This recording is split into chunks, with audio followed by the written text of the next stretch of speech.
Hello YouTube, welcome back to Grand Tactician.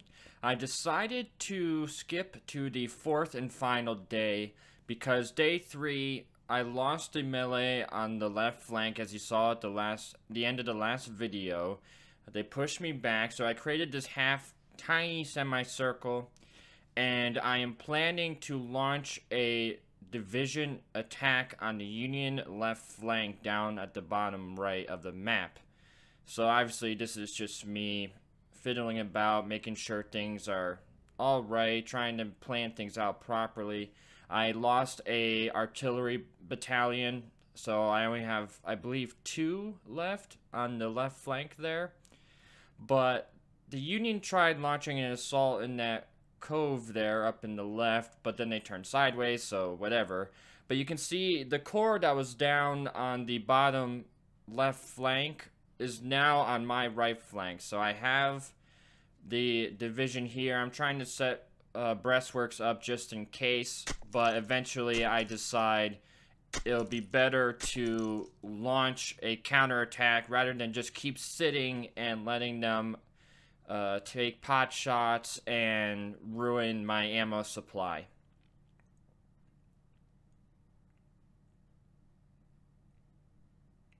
Up here, you can see that the brigades had to fall back some from the breastworks because the enemy came too close.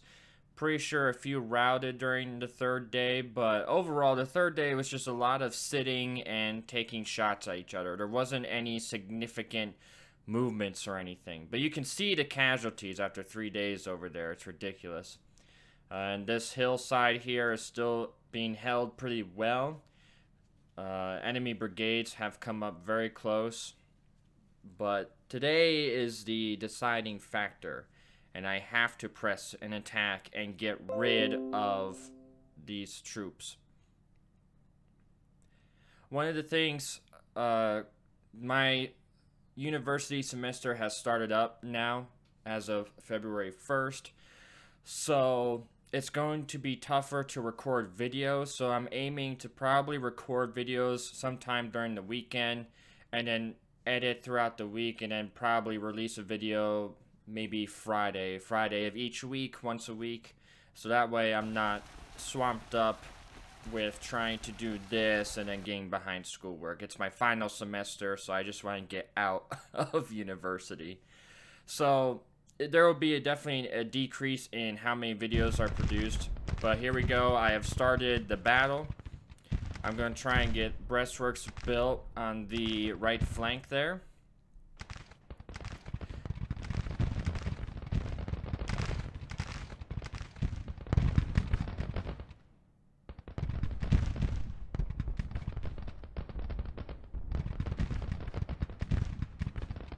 Again, just lots of skirmishing, pot shots, nothing of significance. This Union Corps division is trying to realign their lines. Wow, realign their lines. But my skirmishers are kind of keeping them at bay and flanking them. And I try to send a skirmisher forward to engage Doubleday's artillery at the bottom there. But you can see the Union force is all on the right flank. And my thought was, I have to flank and get rid of them, or I am going to lose. Because several times throughout day 3, and I believe in day 4 here, the balance of power at the top really goes back and forth between minor and major defeat, and then back to indecisive. But once I counterattack and turn the tables, it becomes a victory for me. But you can see brigades retreating, running away left and right. It's mass chaos after these 4 days of fighting. There goes a Union brigade up there. The skirmishers did a good job and completely flanked them. Massive casualties after about 2 days worth of fighting there. My artillery is launching their shells into the Union flank there. So now I'm trying to get a division up through the trees here and eventually engage, because I know that Union Corps at the bottom there is really small and weak. They are not a properly sized force. So I know my division with mainly fresh troops are going to smack into their lines and completely rout them. I have full confidence.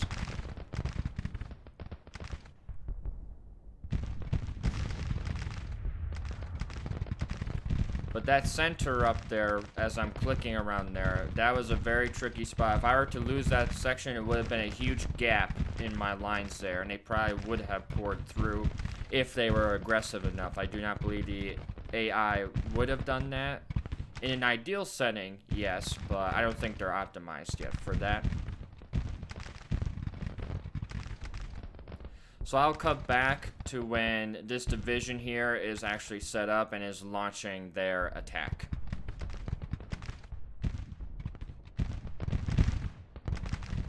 So here we can see the division is moving up now. The skirmishers are engaging Patterson's artillery there. This attack is going to be very crucial. So just trying to get them up the hill. Unfortunately, one of them is exhausted, but hopefully we can push on and they will not falter. But here on the left flank here, the Union are slowly, very slowly, starting to launch an attack on my weakest side. So I'm trying to get them some brigades over to the side, trying to defend as much as possible. Other than that, for most of the center up in the corner there, it's relatively still. But I figured here, I might as well move one more brigade in and hit the flank while that one division pushes up the side here towards the church.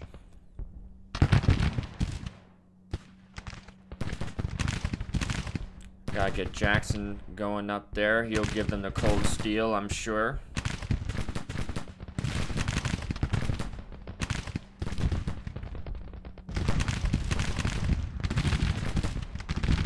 Oh yeah, Jackson's detachment. They are all the way up in the left flank, and they're finally coming back to rejoin their parent brigade. But there goes the artillery. We made quick work of them. So that was their only artillery piece in that corps. So now that's going to leave me a wide open space to launch an infantry attack and not have to worry about severe casualties from said artillery. I'm going to try... Unfortunately, Mumford, he is so exhausted, so I'm just going to try and get him up slowly but surely.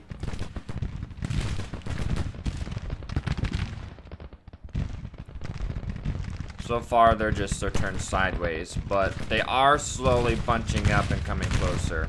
And this side, is for Early's brigade, is going to prove very difficult to maintain. So what I eventually end up doing is I pull back those 3 or 4 brigades, not sure how many retreat, but I pull them back and create kind of an Alamo situation.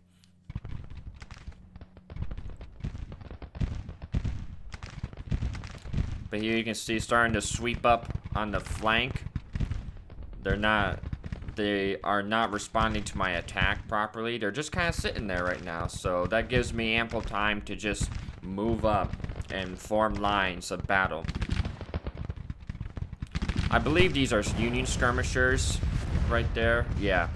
So, not much to worry about. They're starting to reform their line, so that's probably them preparing to attack. But for some reason, the Union Corps here, they bunched up in basically a mesh of a circle. I think they were trying to get to their allies to the north, but it backfired. So now I see another opportunity, so I'm going to move another brigade of a different division into the woods there and engage. Mumford's taking his time. And basically I just keep pressing, you know, assault, charge. You know, get in there and engage. Get rid of the skirmishers, get rid of the smaller brigades first, and let them dissipate. Because right now, their cohesion is completely off kilter. So my cavalry is in the front there, engaging the skirmishers. I do believe they break and fall back, though. So they did not really help in the long run. But it's taken me all week to edit this video just because classes have finally started. So this will probably be either today, like this evening, or tomorrow's video. And then next week, we'll finally continue on with the campaign. A few updates have been released previously on the development patch. Just trying to fix some things here and there. I don't think anything of worthiness on the top of my head. Nothing that sticks out in the patch notes. But I'm trying. I sent an email to the devs because I want to see if I can mod the research policy times so that it takes much longer, especially for the military policy, for it to take much longer to research. So then that way the number of recruits stays in check for quite a while. Historically, that was how it was. Instead of, like I was complaining about a few videos ago, I think, how they research all the contracts and military policies within 4 months. And so that gave them such a huge advantage over me. So I'm trying to, I want them to email me back, because the way with the data file in the configuration folder, whatever you call it, it's like a math equation. So I'm not too sure what to edit, what numbers to edit in order to increase the number of days it takes to research a policy. So hopefully they'll get back to me and I'll play around with that and see how that affects my game. But I do like the modified brigade sizes for infantry, cavalry, and artillery. I think it's a fine size. So here we are, just getting slower, slowly encroaching, trying to get through the woods. It's going to be very exhausting. It's going to be a very slow and tedious engagement. Until these guys break, of course. Then the actual engagement happens up to the north of this core. But you can see all the routed units running away. Mumford's trying to sweep up on the extreme flank, but he's taking his time. You can see up in the corner there, a few Union brigades are moving forward down the road, so they're preparing to engage and attack. But this is where I set up my new defenses. Oh yeah, one of the brigades fled, I think, routed in that moment. But I'm going to send skirmishers out to kind of distract them. But so far, they have not launched a full attack on this side yet. So I'm just going to move some skirmishers out and play nice with the enemy. I do also believe that today, Field of Glory 2 comes out. So once it's released, obviously I'll probably record some videos playing that. I've never played Field of Glory. I've seen a few videos on it, so I thought I would give it a try.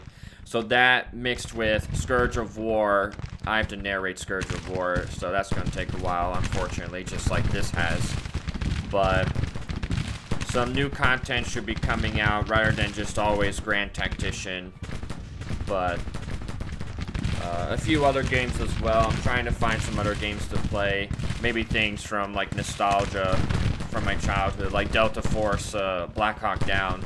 I still play that game every now and again, but I thought that'd be interesting to revive and put on YouTube, so to speak. So we'll see if that ever comes to light. But yeah, definitely Scourge of War. A few of you have already said yes, you know, we would like to see that, so that will be coming up. And like I said, I'll be doing South Mountain all the way through Antietam to Gettysburg. And maybe some P Ridge. I believe I have the P Ridge DLC as well. I don't have Chancellorsville. But here we can see I accidentally engaged with the Union Brigade. So I'm trying to send another Confederate Brigade in to deal with this counterattack. And I believe one routes, but the other doesn't. Yeah, so I think there goes one. They're routing. And then luckily this brigade, they almost break, I believe. But they managed to break. No, I believe they both just routed. But I do believe they also broke the Union Brigade, if I remember. No, it did not. So there goes two Confederate brigades just because either I accidentally marched them in or the Union Brigade charged and I tried to counter attack. The charging mechanics, I believe, are a little bit too unbalanced. There should be moments where you can win against an enemy brigade. But as of right now, any charge, it doesn't matter if it's enemy or yourself, you will break because you're the one charging for some reason. I know not all, it was rare when a charge succeeded, but there are also quite a few accounts in Civil War where charges succeeded. So I think the ratio should be a little bit more balanced and kind of decide if you're going to succeed or not, so to speak. Yeah, so there goes a few routed brigades running away. They're pressing the attack here. It becomes way too heavy. I have crack troops over here, but they cannot withstand the larger forces in this area.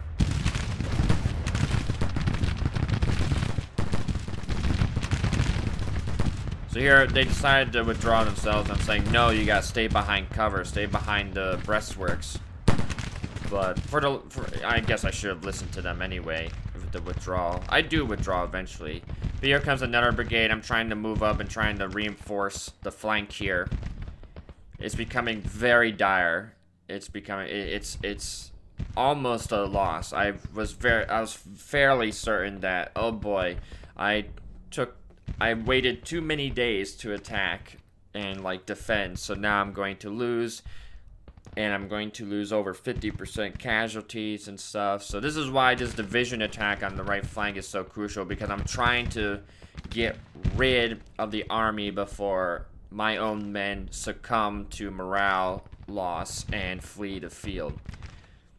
At first, it was more about just withstanding charges and ammunition and stuff, but now it's the battle of morale. Now it's to see who's going to break first. And at this point, I was like, great, here goes my left flank. My left flank is crumbling. This is going to be a morale hit. And I'm going to have to withdraw, and I'm going to have to give up Richmond again. Like the previous save before it became corrupt, so...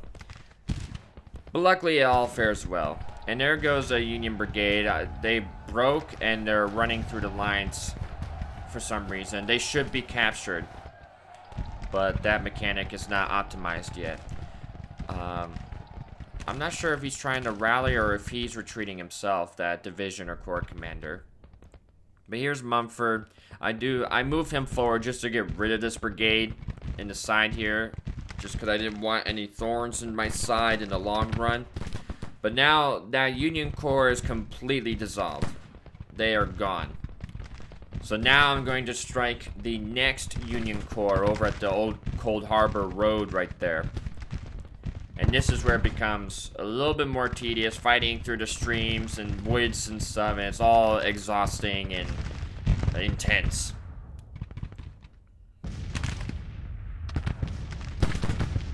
But here, it's just trying to hold out for as long as I can. I know ammunition is very low, casualties are high, and there's some artillery helping now. There's 2 artillery battalions to the left flank there. But if I had not done this flanking maneuver and attacked, I am fairly certain I would have lost. I would have had to withdraw because I would have run out of troops. The attrition became so high by this point, and you can tell by just how many casualties there are all over the field. Granted, the Union always lost more. You know, it's just the AI. They always lose more in battles and such. But I was losing a little bit too much for my own comfort.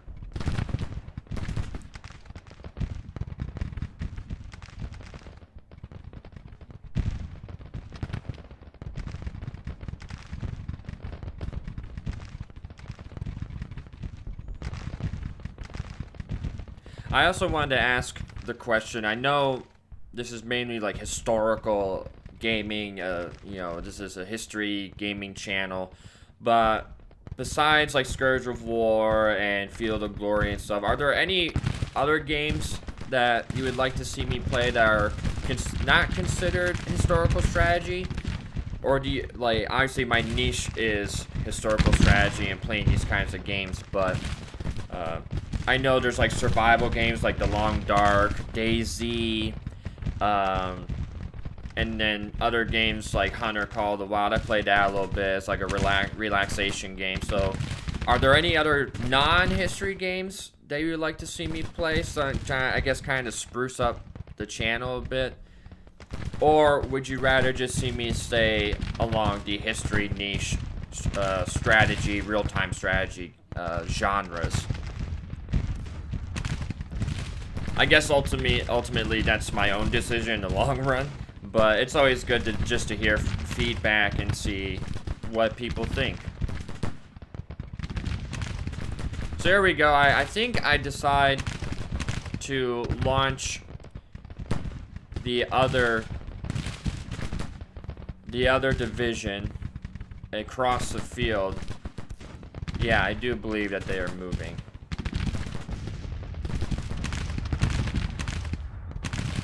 So here, the Union like really consolidates their forces right there. I'm not sure why, but eventually I hear retreating. I'm not sure where that's coming from. But yeah, they are all over this field here, and the casualties show it.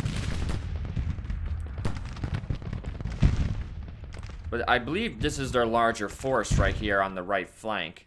And I'm surprised that I even succeed in the first place, just because of the way that they're so consolidated versus my spread out line. Okay, my weakened line, so to speak. But now we're crossing the streams, we're trying to get through. That brigade that I just clicked on, they get stuck. And that's a current bug that has been established in the forums, where for some reason one brigade out of a division will not move. It'll just stay stuck in one place. And I didn't realize that at the time as I was playing this, so this was my first encounter with that glitch. So hopefully they fix that in the long run. So now I see an opportunity. I'm going to try and move forward and retake that corner of the breastworks. I want to get them pushed out as far as I can. And I saved one of my cavalry brigades, and I'm having them go around to the captured objectives and taking them back, trying to regain momentum in the balance of power up at the top there. Because right now it's indecisive, but it's more of a Union victory approach.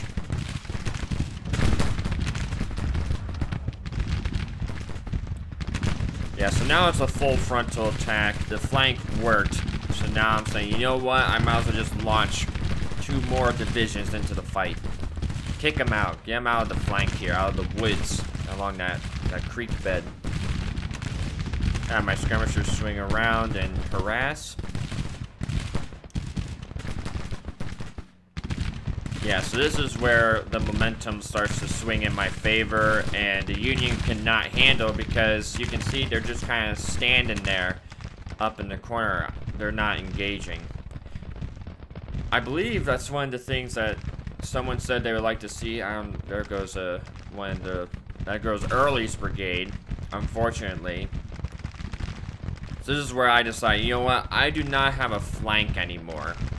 So I'm going to pull back and create an Alamo. And they just routed. Yeah, so this is where I'm like, okay, I gotta get Bonham out. Because now it's a dire situation. There's a huge Union division / corps on my left flank. And you can see how it's like, the clock is turning for both sides. I'm going counterclockwise, and their attack is going, well, I guess counterclockwise for them too, if you look at their angle. But it's the circle of the battlefield is changing, just because we both decided to have flank attacks at the same time. And I thought that was really interesting.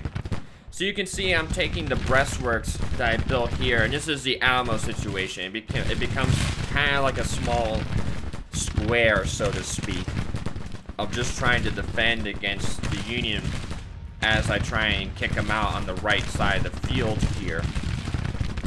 But as I was saying before, someone was saying, I believe that the AI commands at a corps level rather than division. And so when they try and command at a corps level, that is what creates the sideways lines and stuff, because they are not commanding based off of divisions. If they're commanding singular divisions, I believe that there would be more action on the field, because the divisions would have more leeway in deciding what they want to do.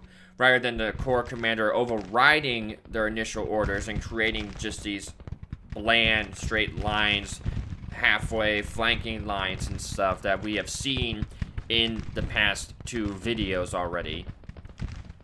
So Mumford, of course, exhausted, fatigued, but he's slowly coming up around the flank, and he provides great help in a bit.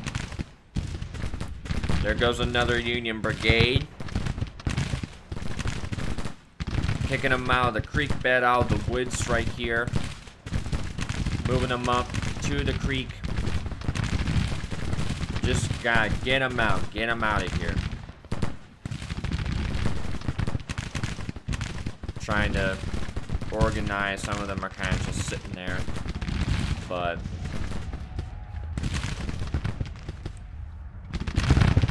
now they're trying to move their brigades forward, trying to engage. Mumford kicked that one brigade out, so now that's why he's moving up slowly. And this is where that brigade gets stuck. They get stuck right at the crossroads in a bit. And then I cannot move them for the rest of the battle. Which was a shame, because they definitely would have helped. But the Virginia Brigade, they proved to be very, what's the word I'm looking for? They proved themselves to be worthy. I guess that's one way of saying it. Effective troops. They proved themselves to be effective troops in this battle, especially in this flanking maneuver. So you can see the Union is just completely bunched up over in that section. They lost their cohesion. So now I'm going to move the next cavalry to the next objective, I mean. But they bunch up right here, I guess trying to create some sort of defensive barrier. But of course it doesn't work because there's so much musket fire coming from all directions that they dissipate in rather quickly. Now it's just a fight over the creek, exchanging musket balls.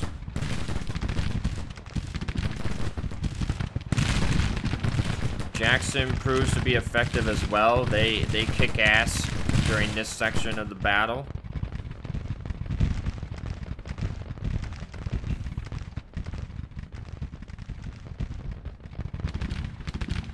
But you can see how many troops they have on this left flank and how nervous I was. Because right now it's saying minor defeat. It's like, oh, great, you know, because my whole flank just fell.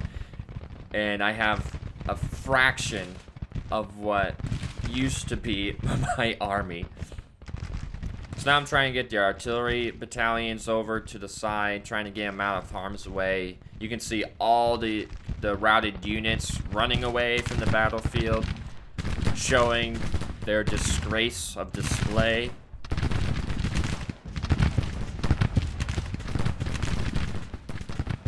Now I see an opportunity. Their side, there's a huge gap in their line right now, so I'm sending the Virginia Brigade and a few others over the creek, and I'm going to basically surround this little corps right here.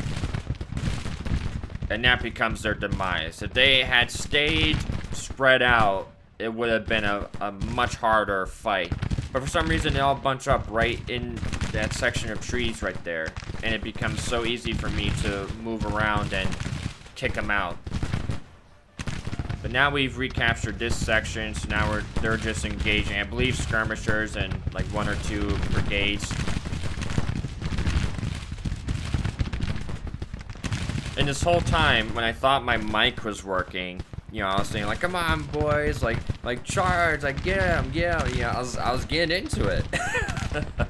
But now I'm watching it again. Of course, it's like, yeah, you know, go, go, go. But I already know what happens. So it's more of a narrative point of view now. I'm just observing the battle. I'm not engaged in it. You can see just how much I had to pull back due to that flank attack. Their flank attack was extremely successful, but they are so slow to engage that the battle is over by the time they even come near my little Alamo right here. And still it says minor defeat. You know, this whole time it's like, great. This is, if my attack fails now, I am done. And I'm going to have to withdraw and take even more casualties than I have already suffered. So I was, you know, I was sweating. My hands were shaky. Was it Mom Spaghetti from Eminem? But yeah, obviously anyone playing this would be engaged and be screaming like, "Come on, boys! Like, get him!" Because it was the decision was on the line. This was a huge balance, a teeter-totter balance situation. And luckily I have so much artillery that I believe that also puts the Union advance in their tracks. I believe that delays them even more. But yeah, see here I am. I'm trying to move these guys and they never move. Luckily Jackson is able to move, so the flank, the encircling still works. So here we can see they're starting to move a little bit to the right. They're trying to move out. They actually charged my flank there, but I turned them just in time, hopefully to fire a few volleys into them. But they're going to charge, and they actually rout anyway because they got caught in a flanking fire, which is very good. Very good drill right there. So there's another brigade charging Mumford's own infantry there. So they're firing volleys into them. I believe they're going to withstand the attack, obviously, because charges don't work properly. I feel since he is probably exhausted, he would lose that realistically, but like I said, the charging is unbalanced, so I don't have to worry about that. We're slowly taking Old Cold Harbor Road, which is just another objective. So now we have a minor victory on our side, which is very good to see. That one Union Brigade is trying to get out of the creek bed, but they're getting lit up, shot to pieces, so I feel bad for them. But yeah, since they're so discombobulated right here, this is going to be the deciding factor. They're trying to get out and reorganize their lines, but my brigades are everywhere at this point. They can't keep up, and I just basically, it becomes a turkey shoot. A real hardcore turkey shoot. So we're going to move those brigades up, especially Jackson, get them across the road and right into their flanks. Virginia Brigade, they're gaining a lot of experience from this fight. So I've gotten quite a few crack troops and 4-star battle experience soldiers, which is nice to see. Just through one battle alone. I mean, 4 days of fighting, some of them definitely have gotten experience at this point. I'd be safe to say that. So yeah, some of them are officers and stuff, but most of those flags right there, they are all just bunched up. So that is going to allow me to just sweep right around and take them out. Alright, unpaused, going back into it. Yeah, I guess they're so confused and disoriented that they bunched up right there.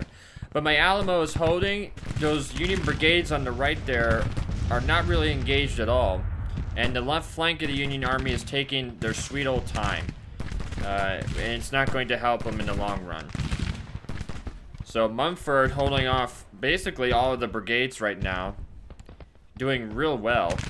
I mean, their ammunition is low. They're firing when they can, but they're doing a real good job. And see, I'm trying to move this brigade, but they're stuck. So I'm hoping that glitch is fixed relatively soon. Yeah, that's a real pain in the butt. But luckily, I still have enough brigades that them sitting out is not going to hinder my attack. And then there's 2 brigades right here, not really doing anything. So I'm going to send out some skirmishers just to harass them and get them out. Now I'm going to move them up, just engage that brigade, because they're oddly positioned. They have a weird positioning. Yeah, Mumford just going at it with this one brigade.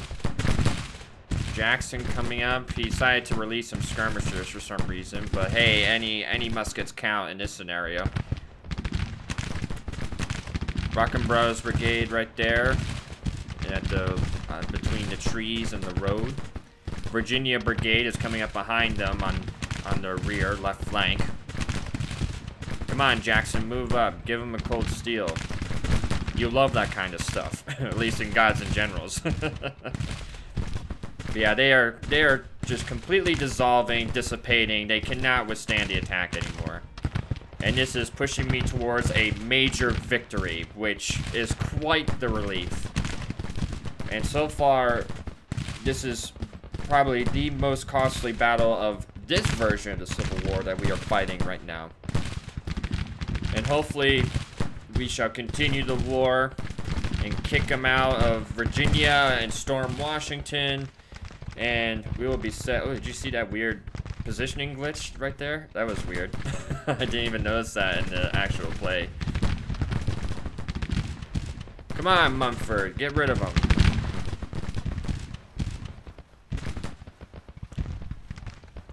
Yeah, look at it. It used to be one giant circle, and now it's a tiny dot of what it used to be. It's amazing how battle can change the positioning of your armies just by flanking maneuvers or unexpected routes, things like that. It's amazing.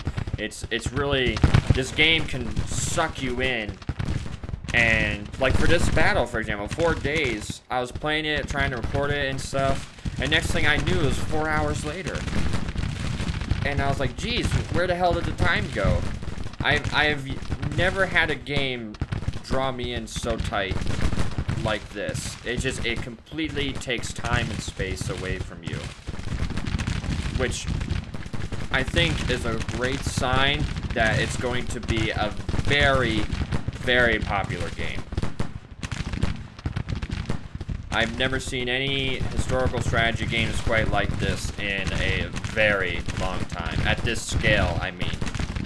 So unfortunately, Confederate, I think it's Brockenbrough's brigade, he's running off, so good fight, you tried. But luckily the Virginia brigade got perfect screening, so now they're positioned up on the flank and are going to volley into them. And there goes another Union brigade, sending up another skirmisher because that brigade is immobile, so I might as well try and get the skirmishers going. And you can just see disheartened, withdrawals, loss of men, all those dispatches on the side of the screen. It's complete chaos. And now it's back to indecisive, minor victory now. And it keeps, the balance of power keeps altering. Very close, such an extremely close fight. If I didn't have all that artillery, I think my left flank and my rear would be gone. And so they decided to charge there. Obviously, that's their death sentence, so unfortunately, unfortunately for them, good for us, because that's one less unit to deal with.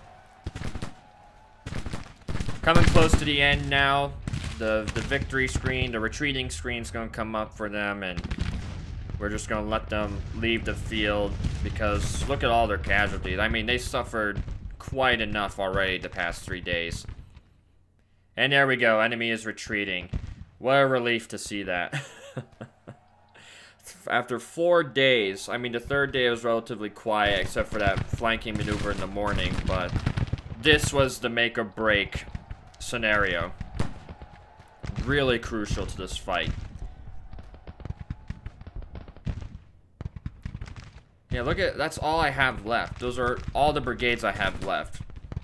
And I'm pretty sure, and then unfortunately Mumford was wounded at the last second during this fight. So he led his troops valiantly throughout that whole flanking attack, and then finally got shot himself.